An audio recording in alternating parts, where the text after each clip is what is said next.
We're gonna all go vote for Trump, and then you look at people who are like, well, Biden's racist and he's horrible.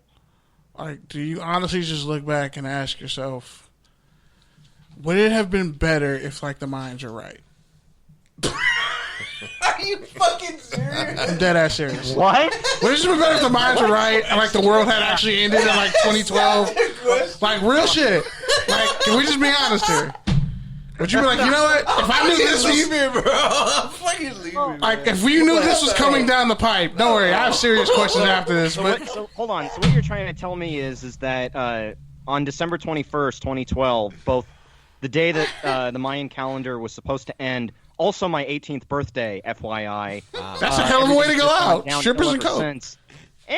I mean, you could make an argument there. I wouldn't say that the Mayans called it. If you knew what was coming this year, would you be like, you know what? It all ended in 2012. That's whatever. Hold on. I think it's an unpopular opinion, and I stated my piece with sort of an efficacy of, you know, us as humans really need to learn how to roll with the punches.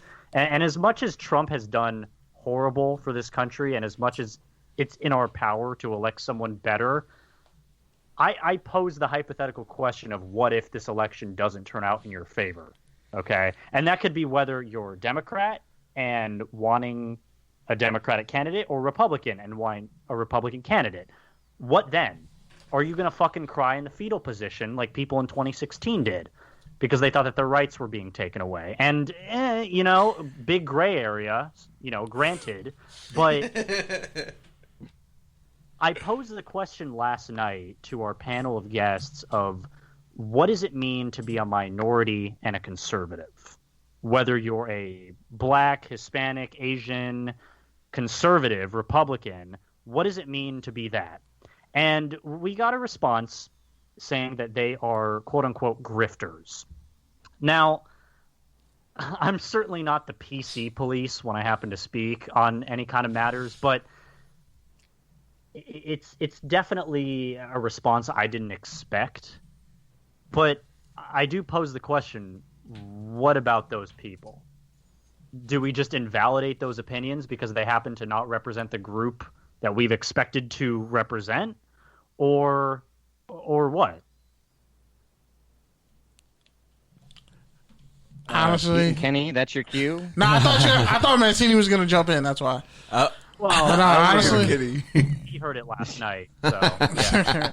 Well, I'll add this very. I mean, quickly, I'll just say this. The other night. I'll just say this. I think because the civil unrest is real. Apparently, I think it's kind of a contradiction. I mean, well, first of all, I mean, just even considering yourself a minority is like you're already accepting that you're at a disadvantage. So then, if you're a minority, then how can you, I don't know, like lean right? If you're leaning right, you already don't see yourself as a minority. So, like, you already have a complex relationship with your heritage and race and family, probably. Oh yeah, right. And I posed the argument to that of being if you want to envelop this textbook republicanism, this textbook conservatism of branding yourself as an American and by and large adopting Republican policies, you would very much want to do that in order to escape the identity that you essentially left, i.e. being the previous country.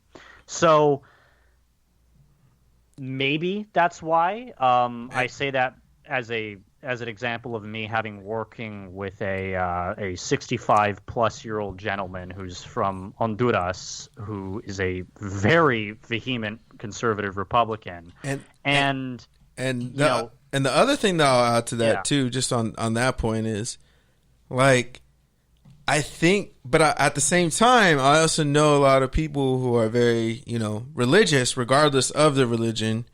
They tend to lean more right, even though they might disagree with the right on, certain number of things, whatever. Right. I mean, even if you've seen the show Raimi, for instance, when he goes back to Egypt and like he's talking to his cousins from Egypt, and they get into this conversation about Trump, and it's like he's like, I don't blame Trump for banning the Muslims. Like, Trump's actually a real man. Like, he's trying to protect his people. Like, he's trying to do what he thinks is best for his country. Like, I respect that. At least he actually has nuts, unlike your last, whatever many presidents.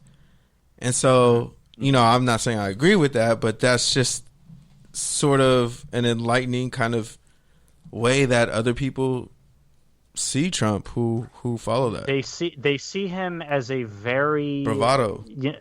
Well, I want to also say one of one, because I think a lot of people sympathize with his policies in voting in their best interests. Okay, so when people vote, they are voting with their hearts, with their minds, what they want to see. Okay, and as much as social media likes to tout, think of the person who can't vote, think of the person who doesn't have any rights, think of illegals, think of women, think of minorities. It's like people are not hardwired to do that, unfortunately.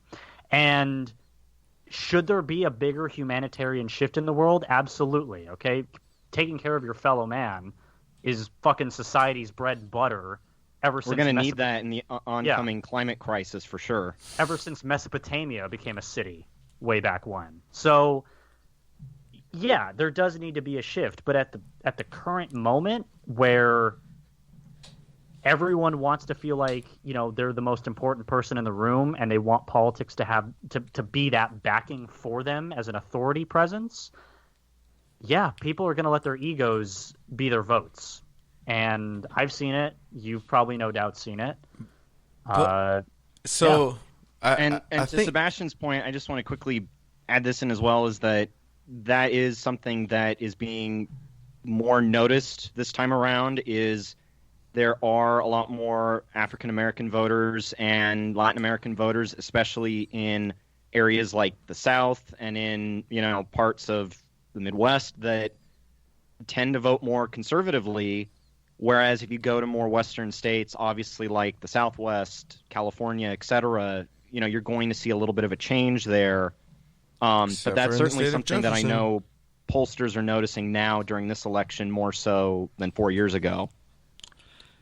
Yeah, the only other thing I would just say to all that is I think that's also why it is important to vote, right? Because I think when you are in the thick of it, the weeds of it, it's easy to fall into like a red and blue filter. But the reality is, most people probably fall in the middle, or on one side on one thing and the other side on another thing.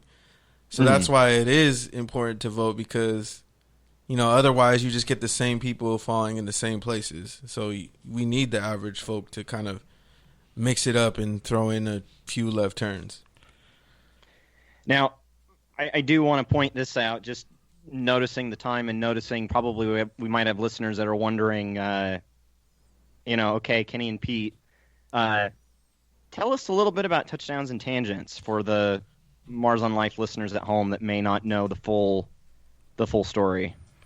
Sure, but I'm gonna get back to the black vote after this. But as far as I can't let that go unnoticed. But you can mention it now, and then we'll bring it up after.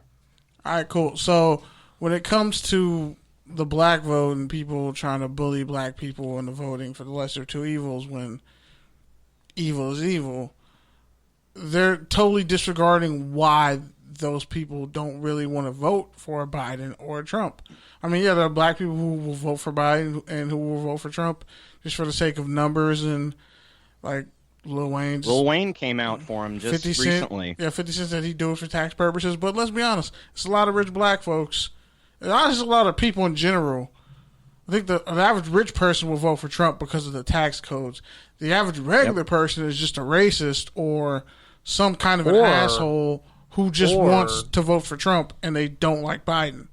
Or they're still holding on to this textbook conservatism of, slashing the spending, closing the borders, this meritocracy of earning what you work for, which obviously is not what is going on in America right now, unfortunately. Yeah. And I still hold by my statement of that's a pretty effective way to run it if it was run well, and it's not run well. So people holding on to this belief that Trump is the epitome of that, because it looks really good on paper, but in practice, deficit's kind of shitty, economy's kind of shitty, Time is up, depending on who you are. Pandemic outside. Yeah. So, it's maybe those are the quote unquote racist average Americans. I don't know, but again, I live in California. We're primarily a blue state, so. And that's the thing. We're only really a blue state because our major cities with our biggest populace is blue. There's some sundown towns and some very towns all up and down California. Like, go up north. Like, I avoid Bakersfield for a reason. I don't even like saying the word Bakersfield. It brings negative energy my way. Fresno, too. And there's a bunch of spots. Dude, all you gotta do is reach Santa Clarita and you're basically there. Bro, like, I could just go to South Torrance. conservatism. Exactly. I could go to South Torrance right now. Torrance is like right down the street from Hawthorne. Certain parts of Torrance I don't want to be in during the day or at night. And especially if you go up into like the hills where all the golf courses are, I really don't want to be over there. So we got sheriff's deputies up here that are doing the Black Power sign to all the fucking Nazis that live out here that support Trump. So trust me, it's out there. And it's like it permeates out the entire city. So I feel like we have to understand why people aren't voting, but we also have to understand, okay, if I'm voting for you and my vote, I'm supposed to get something back, and you keep telling me through some form of benign neglect that you're going to do something for me, but after the fact, I give you a cheeseburger today and you'll pay me tomorrow, and tomorrow never comes, you realize that you're pissing off someone to the point of where now they're just 100% against you. So, and I get, like, with the Trump situation, if you look at the stock market and you look at certain people who already had investments and certain people who are rich and financially set up and have information, they're doing great under Trump. Oh yeah, like, it's a long term. It doesn't take much to put a fucking piece of duct tape over the print money button and just save the economy for a re-election. Yep.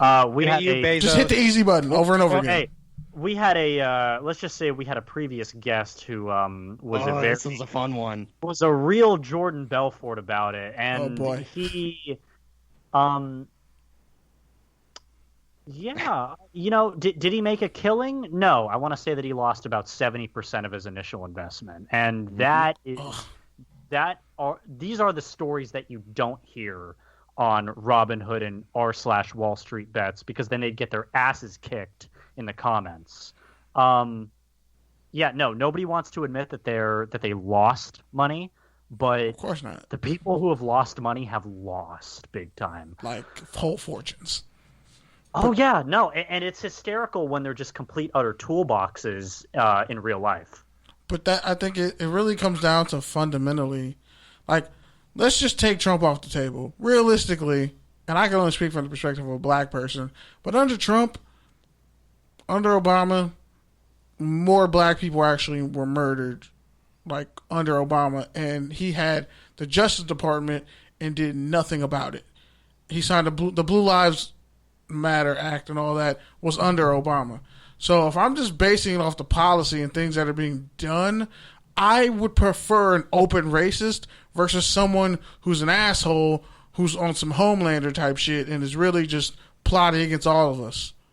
Like that's what it feels like. And if you look at someone like Biden from a certain perspective, they see his dishonesty, and it's the same problem that the Democratic Party has had for years when they've just leaned on this okay, we're just universally going to accept the fact that the Republicans are the bad guys and you have to vote for us, but then they sabotage their own party from the inside. Like, they did more damage than whatever you could say the Tea Party did to their own party. Like, cutting Bernie out pissed off most of the young people in this country. It's why I'm not a Democrat anymore, even though at this point the Democratic Party is basically from now on. And it's not even from now on. It's since, Bernie ran 4 years ago. The Democratic Party is going to have to be the place where progressives roost. And that's going to have to be where they enact any kind of change. And we're lucky to have the Squad. We're lucky to have AOC. We're still lucky to have Bernie. Hell. But, the median age of Democratic congressional members is 70, whereas the median age of Republicans